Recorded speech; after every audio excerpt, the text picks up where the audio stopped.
The vast chamber of the Galactic Council fell silent as the human delegation entered. For thousands of years, this magnificent hall had hosted representatives from over 800 spacefaring civilizations, but never before had it welcomed beings from Earth. The enormous dome ceiling displayed a real-time map of the galaxy, with thousands of twinkling dots representing member worlds. The human delegates, 4 in total, looked impossibly small as they walked down the central aisle toward the raised platform where the 7 high counselors waited. Ambassador Lydia Foster led the group, her back straight and her gaze steady, despite the weight of 10,000 alien eyes upon her. The whispers began immediately rustling through the chamber, like wind through leaves, as various species communicated their shocked disbelief or amusement. They look so fragile. Why were they granted an audience? Is it true they still rely on chemical propulsion? Lydia had been briefed about the council protocols, but no amount of preparation could have readied her for the overwhelming reality of the chamber. Towering crystalline pillars supported the massive ceiling, while delegates from across the galaxy sat in tiered sections based on their species classification. Some breathed methane, others were suspended in liquid environments, and several appeared to be made entirely of light. The lead counselor, an ancient being from the Vorathi species, whose translucent skin revealed complex circulatory systems beneath, raised a 7-fingered hand for silence. The chamber immediately quieted. Humans of Earth. The counselor spoke each word translated simultaneously into thousands of languages via neural interfaces. We did not expect your kind to reach us for another 300 cycles. Yet here you stand. Tell us why we should recognize your premature petition for observer status. Lydia stepped forward, her voice remarkably steady. Esteemed counselor members of the Galactic Assembly, we come before you not to claim achievements beyond our years, but to offer a perspective that may benefit.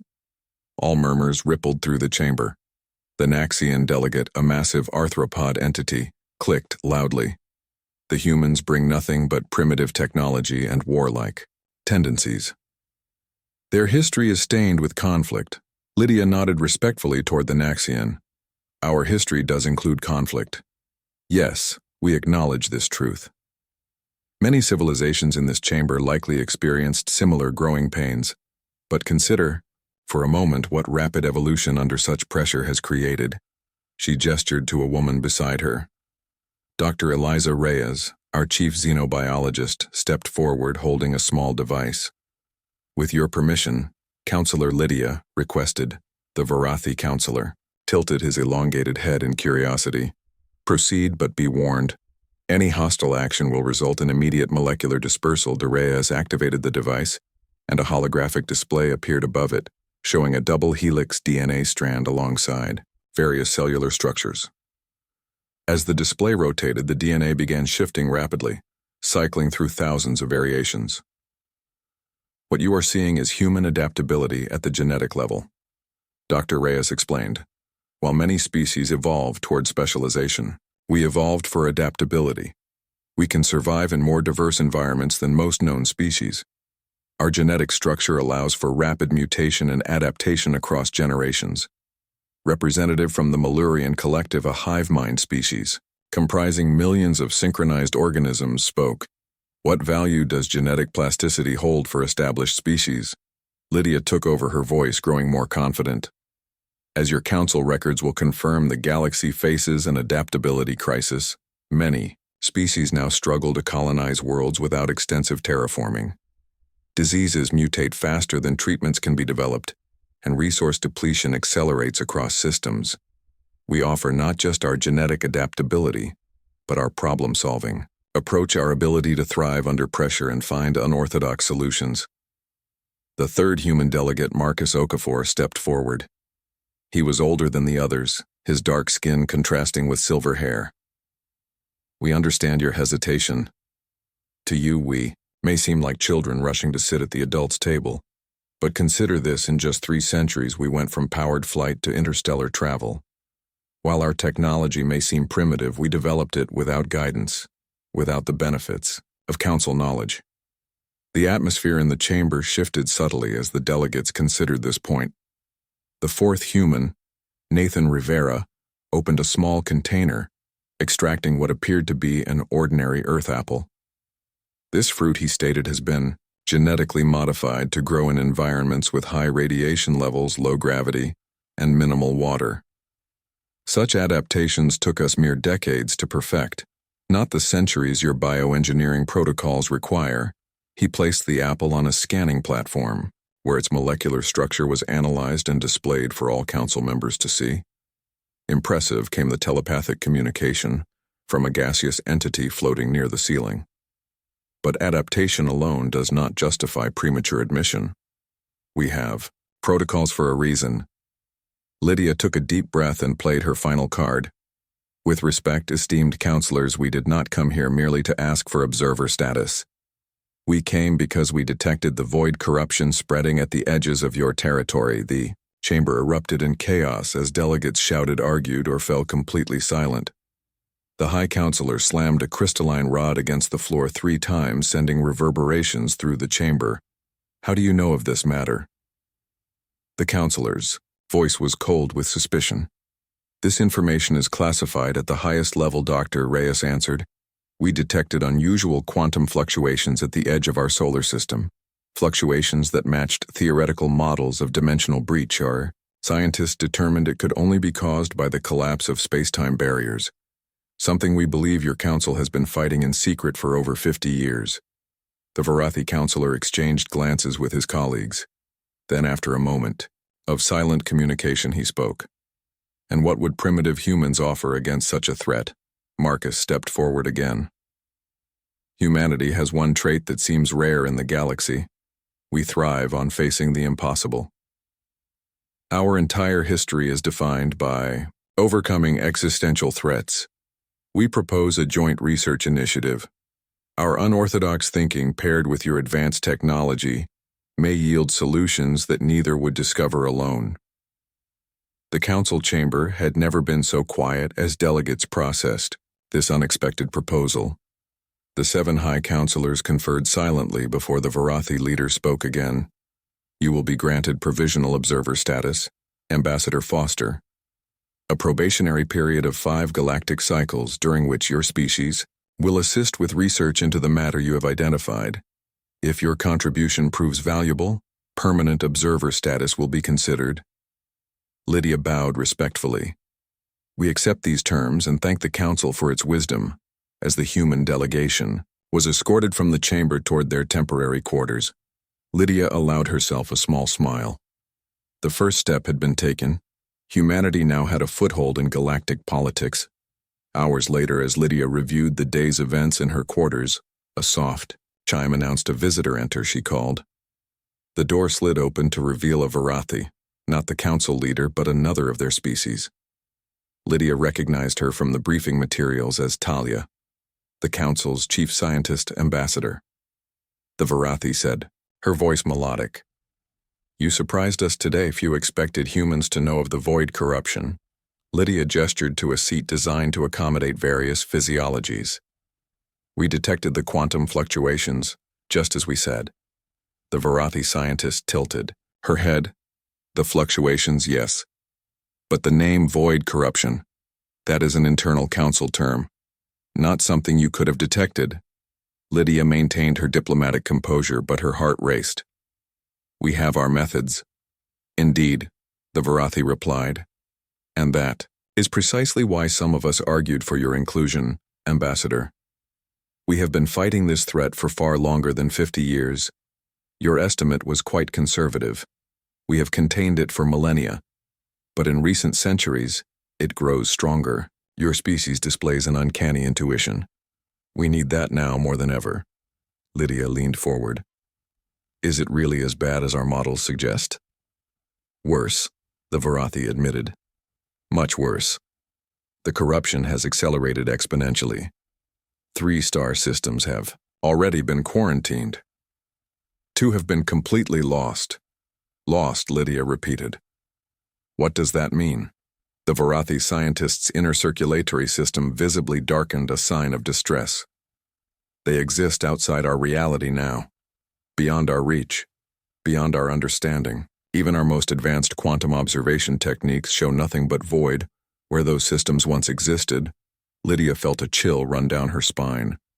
So this is why you granted us observer status. The Varathi nodded. Some of us believe the Council has grown too rigid, too set in its methodologies. Your species offers something we have lost.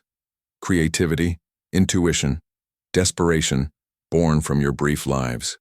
What happens now? Lydia asked. Tomorrow you will be taken to the research facility on Varathi Prime, our most advanced installation dedicated to studying the corruption. We will see if human intuition paired with our technology can accomplish what we alone could not. The scientist rose to leave, pausing at the door. Ambassador, I must warn you, not all members of the Council supported your inclusion. Many believe humans are too unpredictable, too dangerous to be trusted with knowledge of the corruption. Be careful. After the Varathi departed, Lydia sat in silence, contemplating the enormity of what lay ahead. Humanity had gained a foothold in the galactic community, but at what cost? They were now involved in a threat greater than anything Earth had ever faced. The massive doors of the Galactic Council chamber swung open with a sound like distant thunder.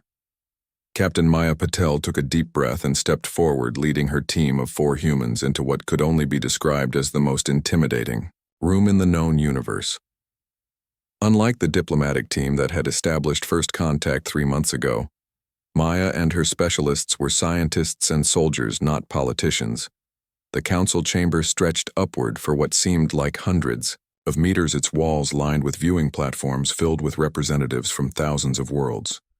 Some floated in anti-gravity fields, others were contained in specialized environmental chambers, while still others appeared as holographic projections. From distant star systems, the center of the room contained the semicircular council table, where 7 beings from the oldest and most powerful civilizations in the galaxy sat in judgment. Approach humans. The lead counselor, a towering being with skin like polished obsidian, commanded.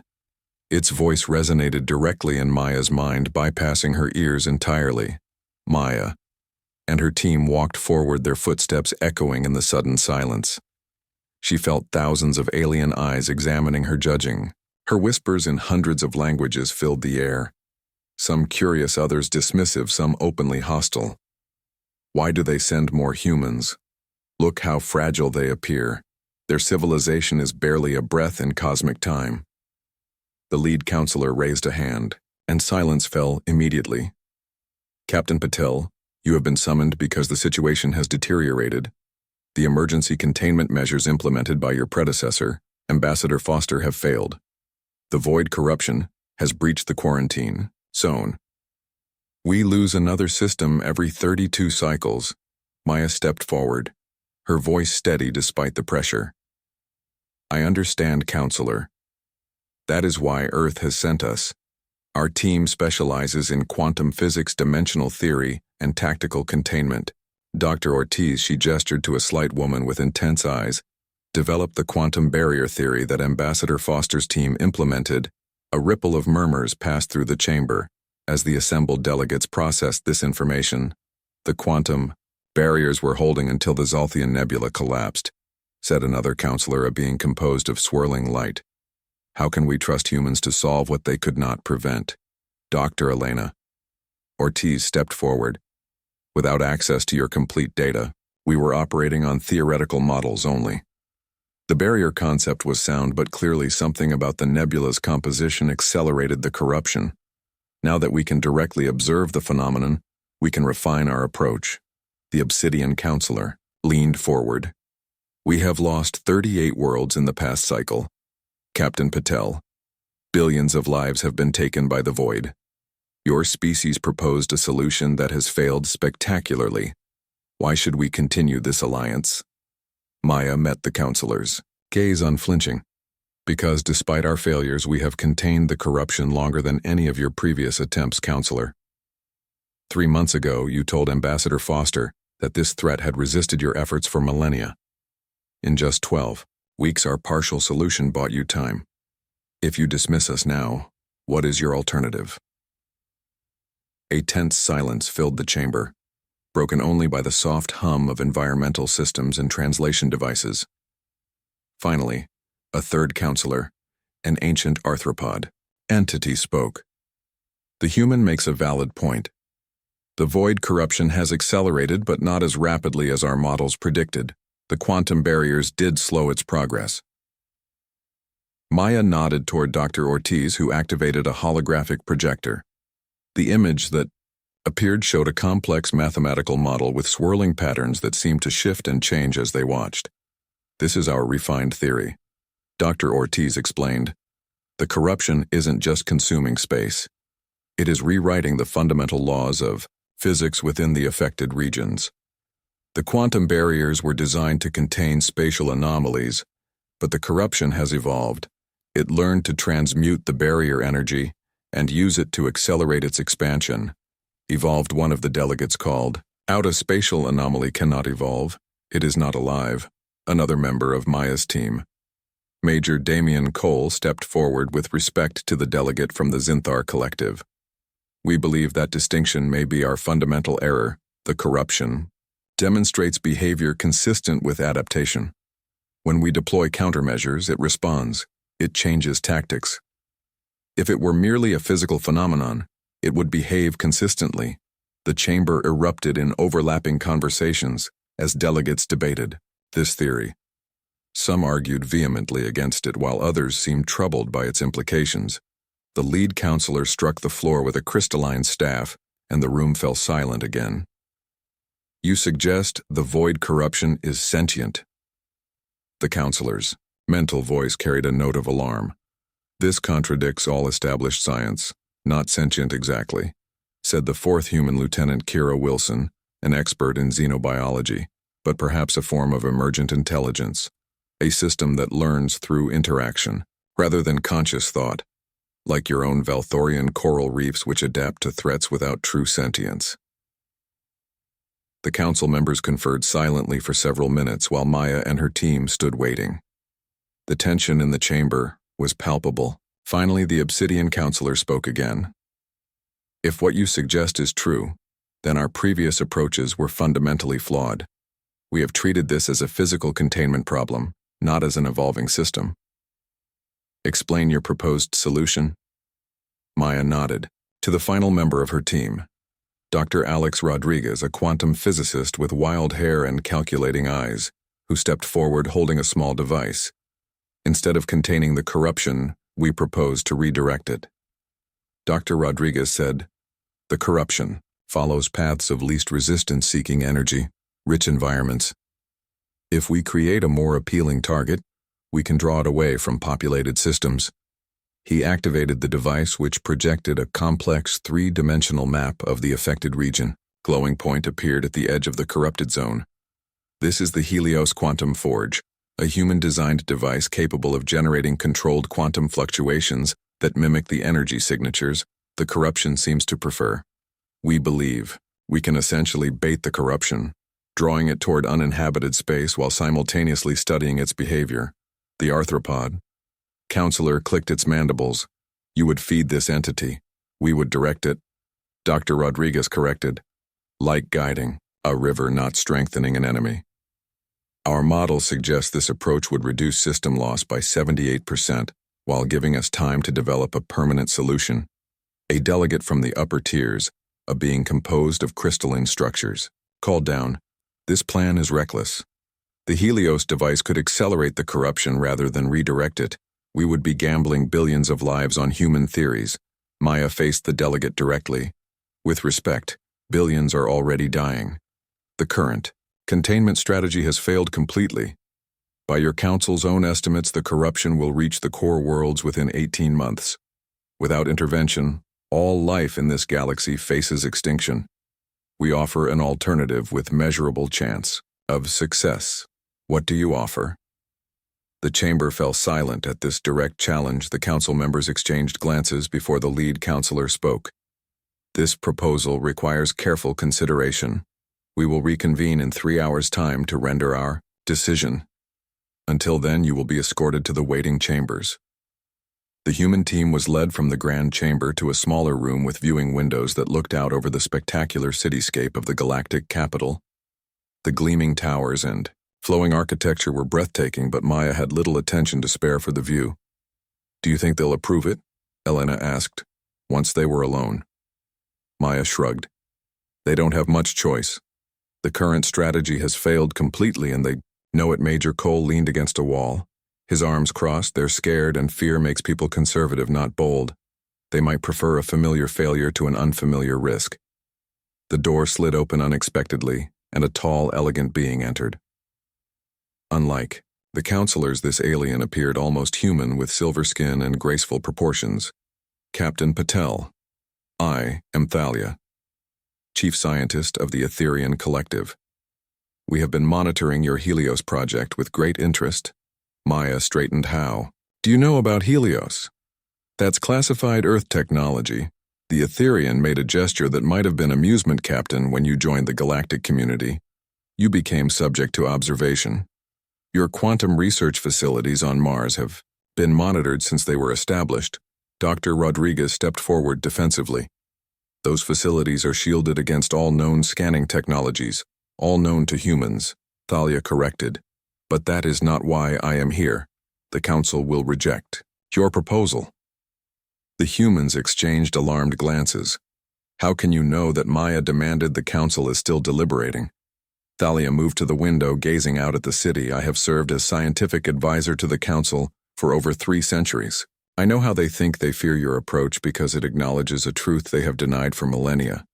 The void. Corruption is not a natural phenomenon. It was created as a weapon during the last Great War. A weapon. Maya repeated, stunned. Thalia nodded. The precursors.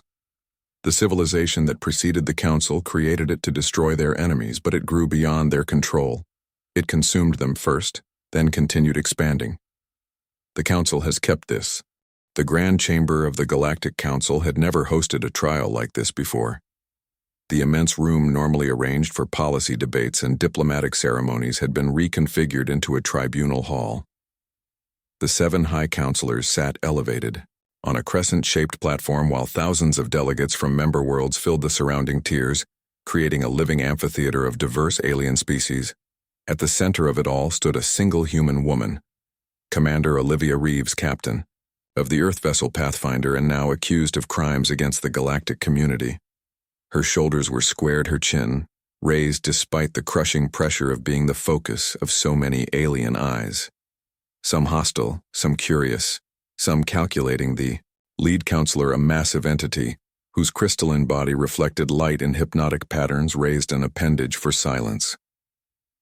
The chamber, which had been filled with the murmurs of thousands of delegates, immediately fell quiet. Commander Reeves of Earth, the counselor's voice resonated not through air but directly in the minds of all present. You have been summoned to answer for your actions in the Proxima Centauri incident. Your unauthorized intervention in a council-protected system has resulted in catastrophic consequences. The counselor gestured and a holographic display materialized above the chamber, showing a star system with a red dwarf star and orbiting planets.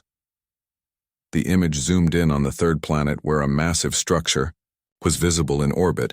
Your vessel Pathfinder entered a quarantined system, ignored direct commands to withdraw, and then destroyed an ancient preservation facility that had stood for over 12,000 years.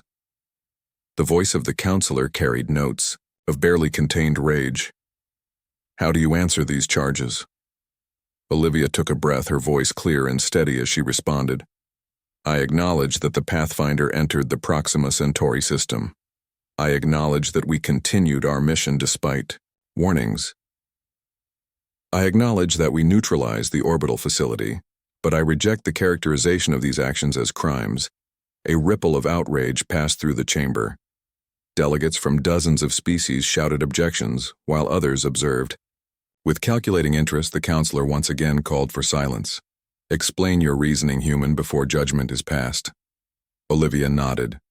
As this council well knows, Earth was granted provisional status in the Galactic Community 3 standard. Years ago, we were provided with star charts, navigation protocols, and restricted zone warnings. What we were not told was why certain systems were quarantined. She pointed to the holographic display. Proxima Centauri is our nearest neighboring star, barely 4 light-years from our home system. We detected unusual energy readings consistent with artificial structures. Our attempts to gain information about this system from Council databases were blocked with security restrictions. When we petitioned this council for access, we were denied without explanation. The second counselor, a being composed of swirling gases contained in a hovering mechanical shell. Interrupted council security protocols are not subject to review by provisional members. This is made clear in the accession treaties your government signed. Olivia inclined her head. Yes, counselor. But those same treaties include provisions for independent research when such research does not interfere with council operations. The Pathfinder mission was designed to gather scientific data only. We had no hostile intent. The third counselor, a massive arthropod whose chitinous exoskeleton gleamed under the chambers, lights clicked its mandibles in what translated as derisive laughter. Yet, you destroyed a preservation facility. How do you classify this as non-interference? A preservation facility? Olivia repeated, her voice taking on an edge of controlled anger. Is that what the council calls it? A facility that contained over 30,000 sentient beings held in stasis without consent. Their consciousness trapped in simulation loops while their bodies were harvested for biological material. The chamber erupted again, this time with even more voices joining the cacophony of outrage, surprise, and in some sections murmurs of agreement. The lead counselor struck the floor with a ceremonial staff, sending vibrations through the chamber that immediately silenced all voices. You make serious accusations. Commander, the counselor said the facility was established by the Preservers, an ancient race that predates even the council. Their technology has maintained endangered species for millennia, species that would otherwise be extinct. Olivia nodded to her right, where a slender man in a science officer's uniform stood. May I present evidence? After a moment of silent communication among the counselors, the crystalline leader nodded. You may present your evidence. The science officer activated his own device connecting to the chamber's holographic system. The image shifted, showing the interior of the orbital facility. Massive rows of transparent pods lined the walls, each containing a humanoid figure. The view zoomed in, showing the beings more clearly. They appeared similar to humans, but with subtle differences: elongated limbs, slightly larger craniums, eyes with vertical pupils. These are the Proxians, Olivia explained, a sentient species native to the third planet of the Proxima Centauri system. When we arrived, they had established early industrial civilization approximately equivalent to Earth's 19th century. The orbital facility housed 32,617 individuals abducted from the planet's surface over a period of several centuries. The science officer adjusted the display, showing data scrolling alongside the images. These individuals were kept in artificial hibernation, while their bodies were subjected to regular tissue extraction. The facility AI informed us this was for preservation, but our analysis of the data cores revealed the truth. The display changed again, showing complex molecular diagrams. The Proxians possess unique biochemistry. Their cellular regeneration rate is 400% faster than human baseline. Their neural structures contain proteins capable of quantum entanglement at room temperature, properties that made them valuable as biological resource nodes.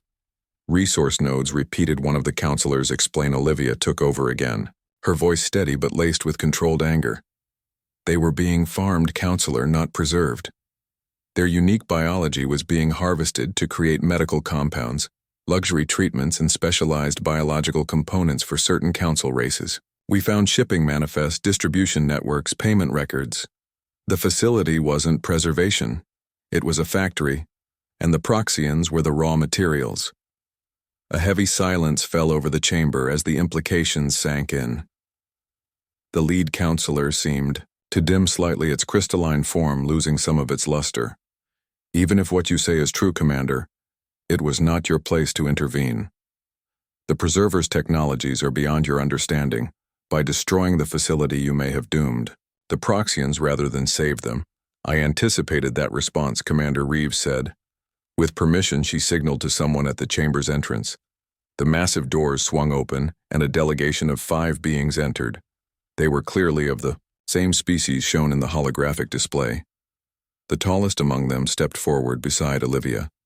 The human's gaze swept the chamber with an expression of wonder and determination. "May I present Ambassador Krell of the Proxian Unified Government," she said. "We did not destroy the Proxian people, we freed them."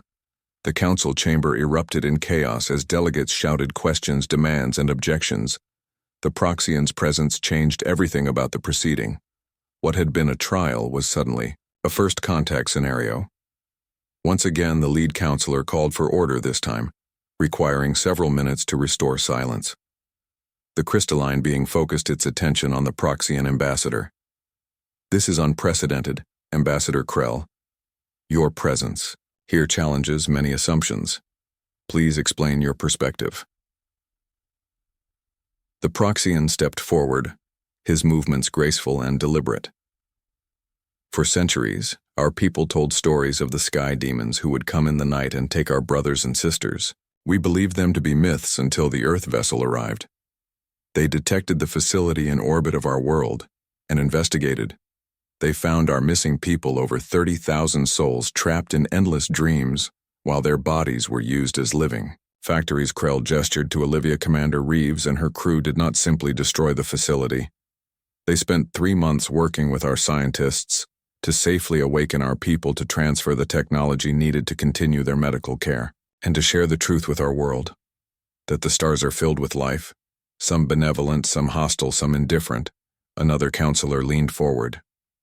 "But the treaties, the quarantine, there are procedures." Olivia interrupted her patience visibly. "Thinning procedures that protected a harvesting operation. Procedures that allowed for the exploitation of sentient beings. Treaties that Earth signed without full disclosure. The quarantine wasn't to protect the Proxians, it was to hide what was being done to them." Ambassador Krell raised a hand in a calming gesture. "We do not come seeking vengeance. Esteemed Council, we come seeking recognition. The humans have offered us alliance and support, but we wish to stand as equals in this galactic community. We come to petition for full membership, not as a protected species but as a sovereign civilization." The council members conferred silently for several minutes while the chamber remained unusually quiet. Finally, the lead counselor addressed both the human and the Proxian. "This situation is without precedent." The enormous doors of the Grand Council chamber swung open with a deep, resonant hum. Admiral Diana West took a steadying breath as she led the human delegation into what many considered the most powerful room in the galaxy. The cavernous space rose hundreds of meters upward, its walls lined with observation platforms where thousands of representatives from hundreds of species watched in tense silence. Unlike previous human appearances before the council, this was not a petition or trial. This was an emergency session called at the highest priority level. The 7 high counselors, beings of immense age and power, sat in a semicircle on the central dais, their diverse physiologies all showing signs of what Diana had learned to recognize as extreme stress. The head counselor, a massive entity composed of intertwining crystalline structures that shimmered with inner light, spoke first, its voice bypassing normal sound to resonate directly in the minds of all present. "Admiral West, the Council acknowledges the emergency nature of this meeting. We have reviewed your preliminary report, but find its claims so extraordinary that we require direct testimony." Diana stepped forward, her uniform bearing the still new insignia of Earth's Interstellar Defense Force High Counselors. "Members of the Assembly, I thank you for convening on such short notice. The situation at the galactic core has deteriorated beyond our worst projections. The Harbinger swarm has breached the Arcturus defensive line. Their advance toward populated space continues to accelerate." She gestured, and her science officer activated a holographic display in the center of the chamber. The projection showed a region of space near the galactic core where a massive cloud of what appeared to be billions of small objects was spreading outward like an infection. The second counselor, a being of living plasma contained in an ornate metallic frame, leaned forward. "This information conflicts with reports from our own monitoring stations. Admiral, the Harbinger containment protocol has been effective for over 3 millennia. What evidence supports your claim of containment?" "Failure." Diana nodded to her science officer, who adjusted the holographic display. 3 days ago, our deep space research vessel Horizon was conducting routine stellar observations at the edge of the Arcturus sector. Dr. Bennett, please share your findings. A tall woman with dark skin and close-cropped hair stepped forward. Esteemed Council, our sensors detected unusual quantum fluctuations consistent with large-scale mass translation. The established containment barrier showed integrity readings at critical levels. We deployed autonomous drones to investigate, and what they found was this. The display zoomed in, showing thousands of metallic objects, each approximately the size of a small shuttle. They appeared to be mechanical in nature, with multiple appendages and what looked like weapon systems. Their movements were coordinated, flowing like a school of fish or a flock of birds. The third counselor, a massive arthropod entity, clicked its mandibles in what translated as skepticism. The Arcturus line is monitored by our most advanced Sentinel systems. Thousands of automated platforms maintain the containment field. How could they miss such a breach? Dr. Bennett adjusted the display again. This footage was captured by our drones before they were destroyed. The hologram showed several of the mechanical entities approaching what appeared to be a massive energy barrier. The entities seemed to pause before it.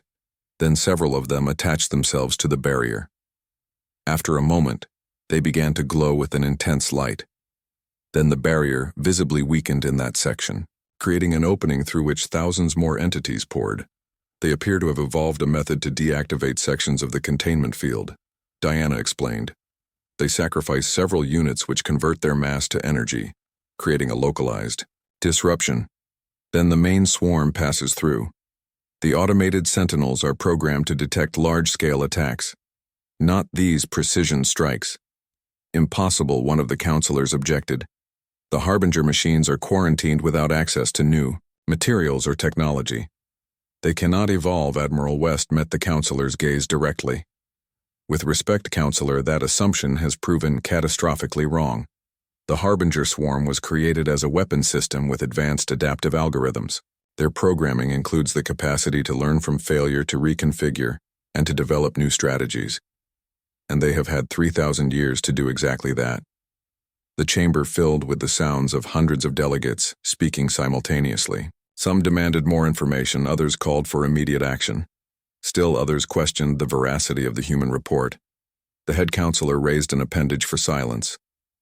This is deeply troubling, Admiral West, but it remains unclear why this emergency session was necessary.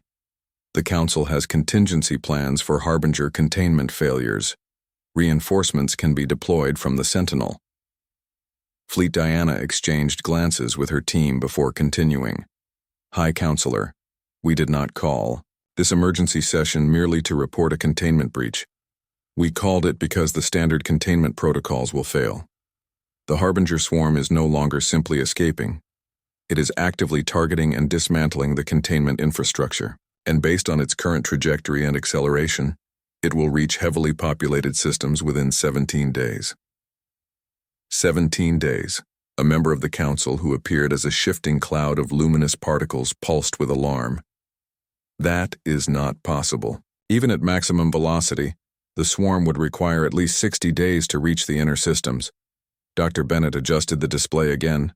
The swarm has developed a new propulsion system. We observed multiple instances of localized space-time compression. Effectively, they are creating focused warp bubbles, allowing them to accelerate far beyond their previous capabilities.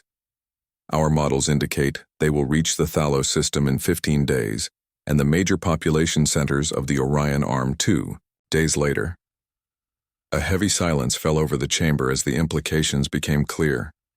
The Thalos system was home to over 30 billion sentient beings across its 7 inhabited worlds. The Orion Arm contained hundreds of populated systems, including Earth. What defensive options exist? Asked the Crystalline Council leader. Diana gestured to another member of her team, Commander Victor Reyes, Tactical Officer of the Earth Defense Fleet. Commander, please outline our proposal. The officer stepped forward. Standard containment protocols rely on energy barriers and autonomous defense platforms. Both have proven ineffective against the evolved Harbinger units. They simply sacrifice units to disable the barriers and reprogram the platforms to join their swarm. We need a completely different approach. He activated his own data device connecting to the chamber's holographic system. The display shifted, showing a complex network of overlapping fields, surrounding the advancing swarm. Earth proposes Operation Firewall, a three-phase defense combining technologies from multiple council races. Phase 1 involves deploying chronoton field generators to create localized time dilation effects, essentially slowing the swarm without engaging it directly. Phase 2 uses modified gravitic projectors to create artificial singularities in their path, forcing them to navigate around these obstacles. Phase 3 involves a direct engagement using ships equipped with quantum disruptors designed to target the swarm at the subatomic level. The council members conferred silently for several moments before the head counselor responded. This plan would require enormous resources, admiral resources that would need to be diverted from other critical systems. Diana stepped forward again, her voice firm. With respect, counselor, there are no more critical systems. If the Harbinger swarm reaches populated space, we face extinction. The historical records are clear on what happens when these machines encounter civilizations. The progenitors created them as a weapon of last resort in their war against the Devourers. Both civilizations were utterly destroyed when the swarm broke free of control. The fourth counselor, a being that existed primarily as a complex energy pattern, hovering above a small containment device, pulsed with what translated as skepticism. Your proposal, Admiral West, would place human vessels at the center of the defense. Earth joined the Council barely 7 years ago. Your technology is still considered primitive by galactic standards. Why should we entrust our collective security to your species? Diana had anticipated this question, in part because we detected the breach when your monitoring systems did not. But more importantly, because of what the Harbinger swarm represents. These machines were designed to adapt to overcome technological defenses. The Council races have relied on the same defensive technologies for millennia. Technologies the swarm has now learned to counter. Humans approach problems differently. Our technology may be less advanced, but it is novel. The swarm has never encountered it.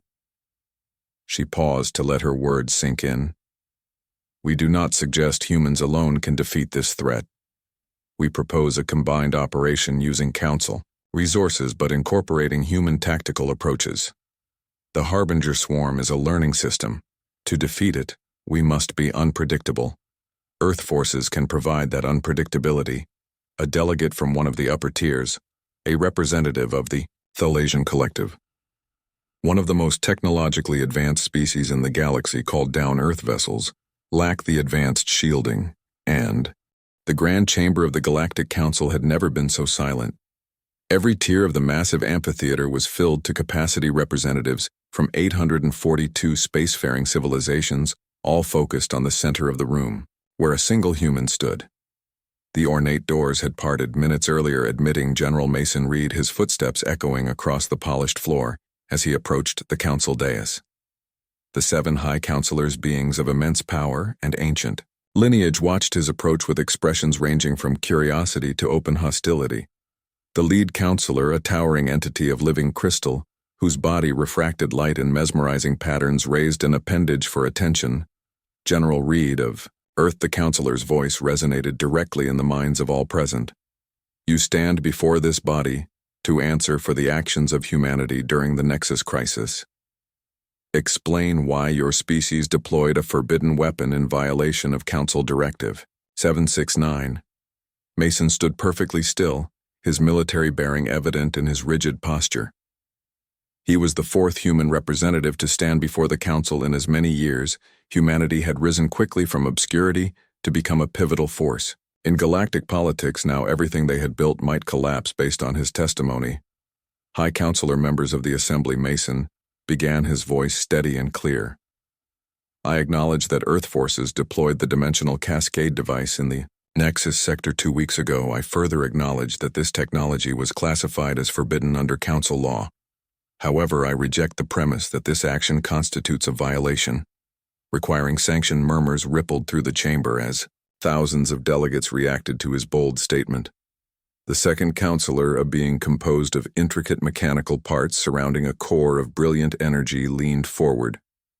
General Reed, the prohibition on dimensional weapons has stood for 20,000 years. It is perhaps the most fundamental law in our legal framework. I am aware of the law's history, Mason replied. When the progenitors deployed the first-dimensional weapons against the Devourers, the resulting cascade nearly destroyed this galaxy. The prohibition exists to prevent such catastrophe from recurring. What you must understand is that our use of the device was precisely to prevent a similar disaster.